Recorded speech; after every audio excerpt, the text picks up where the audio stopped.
છોટાઉદેપુર જિલ્લામાં મધરાતે વરસાદી માહોલ વચ્ચે ફૂંકાયેલા ભારે પવનના કારણે ખેડૂતોને ભારે નુકસાન વેઠવાનો વારો આવ્યો છે।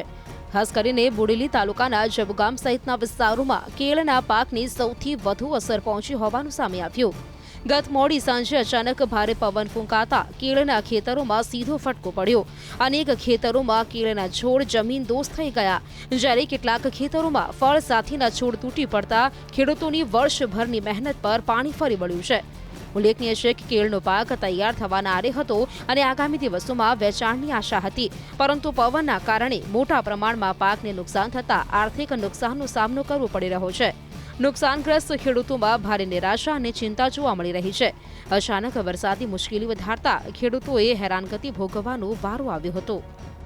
ખેતીમાં મેં કેળનો પાક કરેલો છે અને આ કેળનો પાક એક વર્ષે આની પાક થાય છે અને આ પાકમાં અઢળક ખર્ચો કરેલો છે અને હવે અમારે પાક કાપવાની તૈયારીમાં છે અને વાવાઝોડું અચાનક આવવાથી અમારા ખેતીને ખૂબ જ નુકસાન થયેલ છે, જેથી અમને સરકાર તરફથી યોગ્ય વળતર મળવું જોઈએ।